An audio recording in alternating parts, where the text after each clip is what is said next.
सुप्रभात विद्यार्थियों, मैं आपका हिंदी अध्यापक अजय बलौदा एक नया अध्याय लेकर आपके साथ प्रस्तुत हूँ। हमारा आज का जो अध्याय है इसका नाम है एक कहानी यह भी। चैप्टर का नाम है एक कहानी यह भी। हम अगर शीर्षक पर चर्चा करें तो हमें पता चलता है कि जो शीर्षक है इससे हमें जानकारी होती है कि शायद कोई न कोई घटना घटी है और उस घटना को एक कहानी का रूप दिया गया है, क्योंकि इसमें बताया गया है एक कहानी यह भी कि यह भी एक कहानी है और कहानी के रूप में फिर उसको लिखा गया है। इस पाठ का जो उद्देश्य है, छोटी छोटी घटनाएं ही साहित्यकार बनाती हैं। हमारे जीवन में असंख्य घटनाएं घटती हैं, एक साहित्यकार के जीवन में भी असंख्य घटनाएं घटती हैं।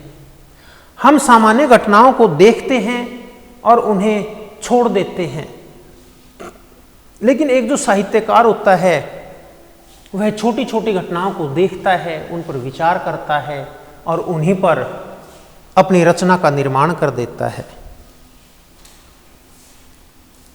तो इसी प्रकार की ये कहानी है एक कहानी यह भी। इसकी लेखिका है मन्नू भंडारी। मन्नू भंडारी अपने व्यक्तिगत जीवन के बारे में छोटी छोटी घटनाएं बता रही है और बताती है कि किस प्रकार ये जो छोटी छोटी घटनाएं हैं यही मिल करके एक कहानी का रूप धारण कर लेती हैं। इस उद्देश्य के अतिरिक्त ये मुख्य उद्देश्य है, इसके अलावा और भी बहुत से उद्देश्य हैं जो छोटे छोटे उद्देश्य हैं, जो आगे चैप्टर में आएंगे, पाठ में आएंगे, हम उन पर डिस्कस करेंगे, चर्चा करेंगे। तो इससे आगे हम पाठ के सार पर चलते हैं। जन्म। मन्नू भंडारी का जन्म मध्य प्रदेश के भानपुरा गांव में हुआ। मध्य प्रदेश एक प्रांत है, एक स्टेट है और उसमें एक गांव है भानपुरा। यहाँ लेखिका का जन्म हुआ। बहुत कम ही समय ये वहाँ रहे, क्योंकि इन्होंने आगे बताया है कि जो इनका बचपन था, इनका बचपन अजमेर के ब्रह्मपुरी मोहल्ले में,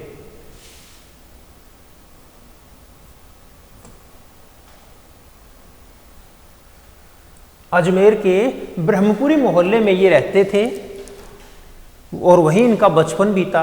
तो कहने का अर्थ है कि राजस्थान में जो अजमेर जगह है वहाँ ब्रह्मपुरी नाम की एक जगह है, मोहल्ला है, उस मोहल्ले में ये रहते थे और वहाँ इन्होंने बताया है कि वहाँ उनका बचपन बीता। जब बचपन उनका ब्रह्मपुरी मोहल्ले में बीता, अजमेर में, राजस्थान में, और जन्म हुआ मध्य प्रदेश के भानपुरा गांव में, तो हम एक अनुमान लगा सकते हैं कि भानपुरा गांव में ये बहुत ही कम समय रहे। शायद ये 6 महीने की, साल या 2 साल तक रही होगी, क्योंकि इसके बाद की जो घटनाएं होती हैं वे बच्चों को याद रहती हैं और वे कहते हैं कि मेरा जो बचपन है वह ब्रह्मपुरी मोहल्ले में मुझे याद है। ये बताती हैं कि जो 2 मंजिला इनका मकान था मध्य प्रदेश में और भानपुरा गांव में। 2 मंजिले मकान में नीचे परिवार रहता था और जो ऊपर की मंजिल थी उस पर इनके पिताजी का साम्राज्य था। उस पर इनके पिताजी का साम्राज्य था। इंदौर जो कि एक प्रसिद्ध शहर है मध्य प्रदेश का, वहाँ इनकी खूब प्रतिष्ठा थी, क्योंकि लेखिका ने अपने पिताजी से सुना होगा, अपनी माँ से सुना होगा और किसी दूसरे रिश्तेदार से सुना होगा कि इंदौर में जब ये रहते थे, मध्य प्रदेश में रहते थे, इनका डबल स्टोरी का 2 मंजिला मकान था और बहुत इनकी शान शौकत से रहते थे। ये जो लेखिका के पिताजी हैं वहाँ गरीब बच्चों को, जो कमज़ोर वर्ग के बच्चे थे, उन्हें फ्री में पढ़ाते थे, ट्यूशन पर पढ़ाते थे, लेकिन बिना पैसे के पढ़ाते थे। इनकी दरियादिली, वहाँ दरियादिली के बहुत चर्चे चलते थे, कहीं चंदा देना हो, किसी सामाजिक कार्य में आगे आना हो, हमेशा लेखिका के पिताजी आगे रहते थे। लेकिन वहाँ उन्हें एक आर्थिक झटका लगा और इस आर्थिक झटके ने उन्हें तोड़ कर रख दिया। इस आर्थिक झटके के कारण ही उन्हें इंदौर को छोड़ना पड़ा उन्हें मध्य प्रदेश को छोड़ना पड़ा, उन्हें भानपुरा गांव को छोड़ना पड़ा। और इसके बाद, इस आर्थिक झटके के बाद ये मध्य प्रदेश से राजस्थान आ गए, जैसा कि पहले बताया गया है। मध्य प्रदेश से राजस्थान के अजमेर जो शहर है वहाँ के एक मोहल्ले में आ गए। अब ये जो आर्थिक झटका था, इस आर्थिक झटके ने लेखिका के पिताजी की सारी शक्ति को, सहन शक्ति को निचोड़ कर रख दिया। रिजल्ट क्या हुआ, परिणाम क्या हुआ? उनका स्वभाव चिड़चिड़ा और शक्ति बन गया। बात बात पर वे झुंझलाने लगे, हर किसी पर शक करने लगे, संदेह करने लगे। उनकी जो खुददारी थी, उनका जो एक अपना स्वाभिमान था, यह किसी को भी अपने दुख में शामिल करने की इजाज़त नहीं देता था। वे किसी के साथ अपने दुख को साझा नहीं करना चाहते थे, खुद ही अंदर कूदते रहते थे, चिढ़ते रहते थे, दुख और तकलीफ उठाते रहते थे। और इसका एक और रिजल्ट हुआ, इसके जो कोप का अर्थ होता है गुस्सा, इसके गुस्से का सामना इनकी माँ को करना पड़ता था। लेखिका की माँ को लेखिका के पिताजी का सारा गुस्सा सहन करना पड़ता था। उचित, जायज़ या नाजायज़ जिस प्रकार का भी गुस्सा होता था, वे लेखिका की माँ पर ही उतारते थे। आगे लेखिका बताते हैं कि मेरे पिताजी को गोरा रंग पसंद था। बहुत से व्यक्ति होते हैं, किसी को गोरा रंग सुंदर लगता है, किसी को लाल रंग सुंदर लगता है, कोई सफ़ेद रंग की शर्ट पहनना पसंद करता है, कोई लाल रंग की शर्ट पहनना पसंद करता है, कोई नीले रंग की शर्ट पहनना पसंद करता है, कोई गुलाबी रंग की शर्ट पहनना पसंद करता है। हर व्यक्ति का अपना अपना रंग होता है। तो जो लेखिका के पिताजी थे, ये किसी भी व्यक्ति के गोरे रंग को बहुत अच्छा मानते थे, उन्हें अच्छा लगता था। और जो लेखिका का रंग था वह सांवला रंग था। ये दुबली सी थी, मरियल सी थी। और इनकी जो बड़ी बहन थी सुशीला, ये गौरवर्ण की थी, ये गोरे रंग की थी। सीधी सी बात है, जब पिताजी को गोरा रंग अच्छा लगता था और लेखिका जो थी ये काले रंग की थी, तो पिता को स्वाभाविक बात है कि लेखिका की अपेक्षा सुशीला अधिक अच्छी लगती थी। लेखिका के पिताजी को लेखिका की अपेक्षा सुशीला अच्छी लगती थी। इससे लेखिका के मन में हीन भावना पैदा हो गई। और यह केवल इतनी ही हीन भावना नहीं थी, लेखिका के पिता बार बार बात बात पर दोनों बहनों की, लेखिका मनु भंडारी और सुशीला की तुलना करते थे। और हर बार लेखिका को, मनु भंडारी को सुशीला से कमजोर आंकते थे, कम बताते थे। और इसी कारण लेखिका हीन भावना की शिकार हो गई। आगे लेखिका बताती है कि हम 5 भाई बहन थे और उन 5 में सबसे छोटी बहन मनु भंडारी थी, जो लेखिका है। लेखिका बताती है कि हम अपने बहन भाइयों के साथ हमारे घर में, गली में, मोहल्ले में खूब खेलते थे। और उस गली मोहल्ले में जब हम खेलते थे तो वहाँ के बहुत से लोगों के साथ हमारी जान पहचान थी। लेखिका कहती हैं कि जब मैं बड़ी हुई तो इनमें से ही अनेक लोगों को मैंने अपनी कहानियों का किरदार बनाया, अपनी कहानियों का पात्र बनाया। इसी मोहल्ले के अनेक लोगों को लेकर मैंने रचनाएं लिखी, मैंने कहानियाँ लिखी, मैंने संस्मरण लिखे। तो यहाँ एक हम उद्देश्य की बात कर रहे थे, तो लेखिका एक यहाँ हमारे सामने दूसरा उद्देश्य आता है, दोनों की तुलना और हीन भावना का शिकार हो गई लेखिका, कि हमें किसी के साथ तुलना नहीं करनी चाहिए। अगर हम तुलना करते हैं तो उसमें से एक अच्छा होता है और एक उससे कमज़ोर होता है, और फिर कमज़ोर के मन में हीन भावना शिकार कर जाती है। अगला है विवाह की योग्यता। लेखिका बताती है कि उस समय हमारे परिवार में विवाह की एक योग्यता होती थी, और वह योग्यता थी आयु में 16 वर्ष और मैट्रिक पास। अगर किसी लड़की ने 16 वर्ष की आयु पूरी कर ली है और मैट्रिक अर्थात 10वीं कक्षा पास कर ली है, तो ये माना जाता था कि अब इनकी हम शादी कर सकते हैं, अब इनका हम विवाह कर सकते हैं। लेखिका कहती है कि मेरी जो सबसे बड़ी बहन थी उसका विवाह किया गया, तब मैं बहुत छोटी थी और मुझे बस कुछ अधिक याद नहीं है, केवल थोड़ा सा याद है कि बहन का विवाह हुआ था। विवाह कैसे हुआ था, किस प्रकार का वहाँ समारोह का आयोजन किया गया था, इस प्रकार की बातों में लेखिका को कोई जानकारी नहीं है। लेकिन सुशीला कहती है, लेखिका कहती है कि मेरी बहन जो मुझसे बड़ी थी, सुशीला थी, उसने 1944 में मैट्रिक की परीक्षा पास की थी और 16 वर्ष की आयु भी उनकी पूरी हो गई थी। यानी सुशीला जो हैं उनकी 16 वर्ष की उम्र हो गई थी और मैट्रिक पास की थी। ये सन कौन सा था? ये 1944 था। और इसके बाद सुशीला का विवाह कर दिया गया और विवाह के बाद सुशीला अपने पति के साथ अपने ससुराल चली गई और वो जगह कौन सी थी? कोलकाता। लेखिका अपने पिता के बारे में और बातें बताती है कि मेरे पिताजी रसोई को बटियार खाना कहते थे। उनका मानना था कि लड़कियां रसोई के कार्यों में उलझकर अपनी प्रतिभा का विनाश कर लेती हैं। उनका न केवल शारीरिक विकास रुक जाता है बल्कि मानसिक विकास में भी बाधा पैदा होती है।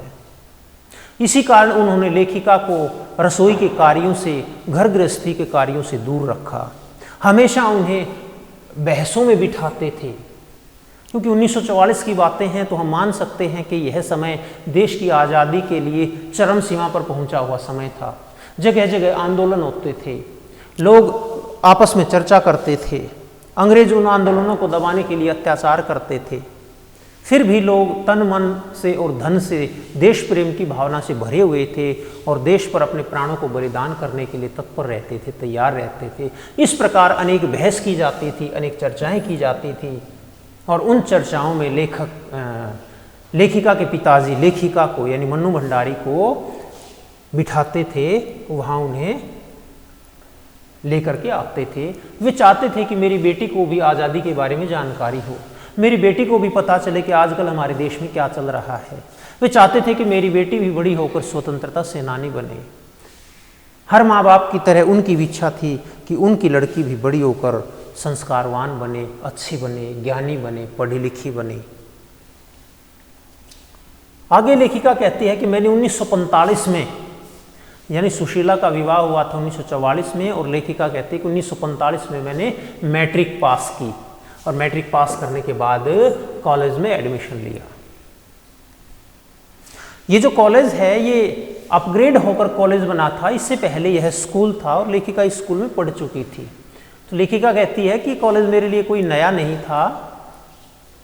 हालांकि यह कॉलेज इसी साल बना था, ये पहली क्लास थी जब लेखिका ने कॉलेज में एडमिशन लिया। वहाँ लेखिका हिंदी की प्राध्यापिका थी जिनका नाम शीला अग्रवाल था, उनसे बहुत प्रभावित हुई। लेखिका कहती हैं कि जो हिंदी प्राध्यापिका शीला अग्रवाल हैं उनके कारण मैंने साहित्य की दुनिया में कदम रखा। उन्होंने साहित्य के प्रति मेरे दिल में, मेरे दिमाग में जुनून पैदा किया। उस वक्त के जितने भी साहित्यकार थे उन्हें मैंने खूब उनके जीवन परिचय को समझा, जाना, पहचाना और उनकी रचनाओं के बारे में मैंने जानकारी प्राप्त की और इस प्रकार मेरे मन में भी साहित्य साधना के बीज अंकुरित होने लगे। इसके अतिरिक्त लेखिका कहती है कि हिंदी प्राध्यापिका शीला अग्रवाल ने मेरे जिस्म में, मेरे शरीर में बहते खून को लावे में बदल दिया। ये कहते हैं कि आज़ादी का समय था, मेरा खून गर्म था, मैं भी आंदोलनों में भाग लेती थी, मैं भी भाषणबाजी में भाग लेती थी, लेकिन इसे तीव्रतम सीमा पर पहुंचाने का कार्य शीला अग्रवाल ने किया। बार बार लेखिका ने इस चैप्टर में, इस पाठ में इस बात का वर्णन किया है। अगली एक और घटना लेखिका बताती हैं कि कॉलेज से प्रिंसिपल का फोन आता है पिताजी के पास, पत्र आता है। कॉलेज से प्रिंसिपल का पिताजी के पास पत्र आता है और उसमें लिखा हुआ होता है कि आपकी बेटी के खिलाफ क्यों न अनुशासनहीनता की कार्यवाही की जाए। यह स्कूल के नियमों को तोड़ती है, लड़कियों को भड़काती है, कक्षाओं को नहीं लगने देती है। आप एक बार विद्यालय, आप एक बार कॉलेज आकर प्रिंसिपल सर से मिलें। लेखिका के पिताजी इससे झुंझलाने लगे, कहने लगे और लड़कियां भी तो हैं, स्कूल में पढ़ी हैं, कॉलेज में पढ़ी हैं, किसी का उलाना नहीं आया है, यह मन्नू हमें कहीं मुंह दिखाने लायक नहीं छोड़ेगी। इस प्रकार वे झुंझलाते रहे, मन्नू को बुरा भला कहते रहे और गुस्से में आकर कॉलेज के लिए चल पड़े। जब कॉलेज में पहुंचे तो वहाँ प्रिंसिपल से बात हुई। प्रिंसिपल ने कहा कि मन्नू और 2 लड़कियाँ और 3 लड़कियाँ, इन तीनों लड़कियों का कॉलेज की सभी लड़कियों पर एक प्रकार से आधिपत्य है। एक प्रकार से ये 3 ही लड़कियाँ लीडर हैं, नेता का काम करती हैं, नेत्री हैं। अगर ये तीनों लड़कियाँ सभी लड़कियों से कहें कि आज हमें कक्षाओं में नहीं जाना है तो एक लड़की भी कक्षा में नहीं जाती है। लीडरशिप के गुण हैं आपकी बेटी में। इससे लेखिका के पिताजी बहुत खुश हुए और खुश होकर घर आए। इसी प्रकार की एक और घटना बताती है, जैसे कि चैप्टर का नाम है एक कहानी है भी। छोटी छोटी घटनाएं हैं और ये घटनाएं मिलकर के एक कहानी का रूप धारण कर लेती हैं। एक व्यक्ति को पिता ने भड़काया, दकियानुसी मित्र थे, चुगलखोर मित्र थे, उन्होंने भड़काया कि आपकी लड़की लड़कों के साथ घूम रही थी, चौराहे पर भाषणबाजी कर रही थी। यहाँ लेखिका और लेखिका के पिताजी के संबंधों में एक टकराव दिखाया गया है और उसका कारण बताया गया है कि लेखक अपनी बेटी को आज़ादी देना चाहते थे, लेकिन वे यह आज़ादी केवल घर तक सीमित रखना चाहते थे, समाज में किसी प्रकार की कोई आज़ादी नहीं देना चाहते थे। लेकिन लेखिका आज़ादी चाहती थी, हर जगह आज़ादी चाहती थी, घर में आज़ादी चाहती थी, कॉलेज में आज़ादी चाहती थी और बाहरी समाज में, दुनिया में आज़ादी चाहती थी। और यही उनका जो झगड़ा है या विचार विभिन्नता है वह शुरू हो गई। लेकिन उसी वक्त एक व्यक्ति आए जो अजमेर के प्रतिष्ठित डॉक्टर थे, डॉक्टर अंबालाल। उन्होंने कहा कि Mannu, I am really very proud of you.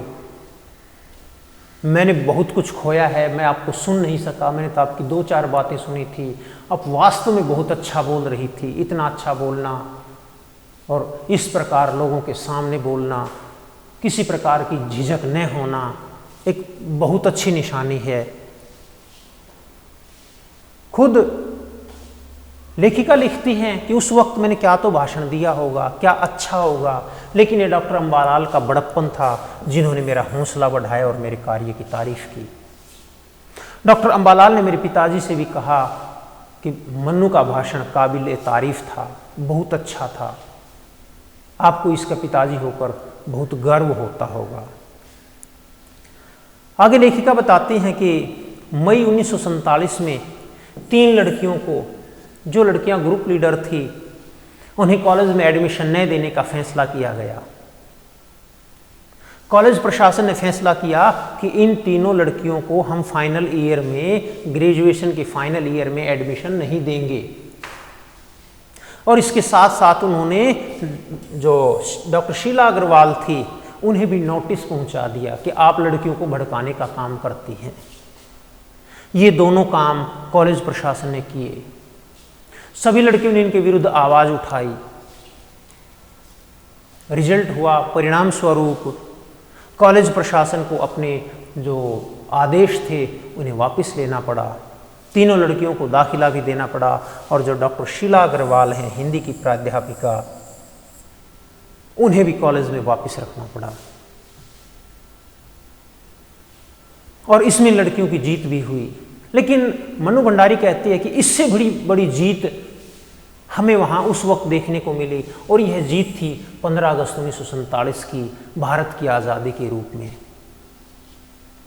लेखिका कहती हैं कि हमारी जीत हुई, हम तीनों लड़कियों को कॉलेज में एडमिशन दिया गया, हमारी प्राध्यापिका शीला अग्रवाल को कॉलेज में रखा गया, उन्हें कॉलेज से हटाया नहीं गया, केवल नोटिस दिया गया था।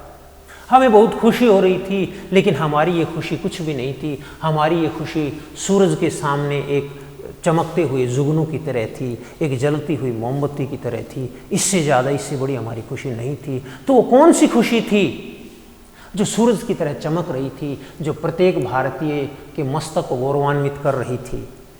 और वह खुशी थी 15 अगस्त 1947 की, भारत की आज़ादी की खुशी थी, भारत की स्वतंत्रता की खुशी थी, भारतीयों की एक नए जीवन की शुरुआत की खुशी थी, एक उज्जवल भविष्य की खुशी थी, एक स्वर्णिम भविष्य की खुशी थी।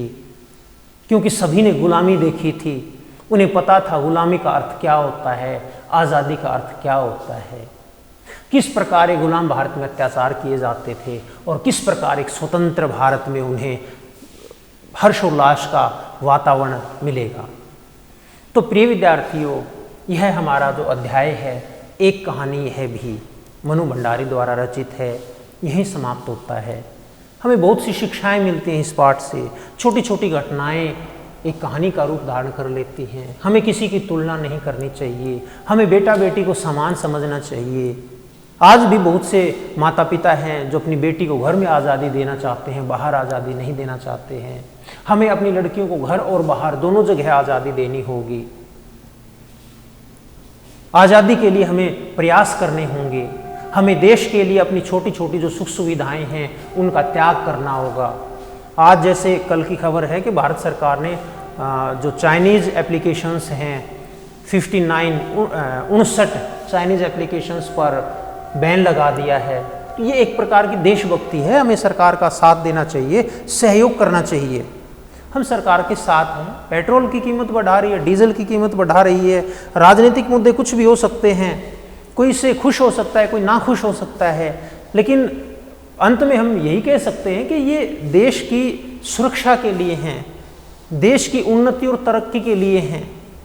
तो अगर हम महंगा डीजल खरीदते हैं, महंगा पेट्रोल खरीदते हैं, हम जो ये टिकटॉक समेत 59 जो एप्लीकेशन से इनको बंद किया गया है और हम सरकार का सहयोग करते हैं, ये भी एक प्रकार की देशभक्ति है। और इस प्रकार इस छोटी सी घटना से आप भी अपनी एक कहानी बना सकते हैं। तो प्रिय विद्यार्थियों, अगर आपको किसी भी प्रकार की इस अध्याय से संबंधित समस्या है तो आप मुझसे व्यक्तिगत रूप से संपर्क कर सकते हैं। धन्यवाद।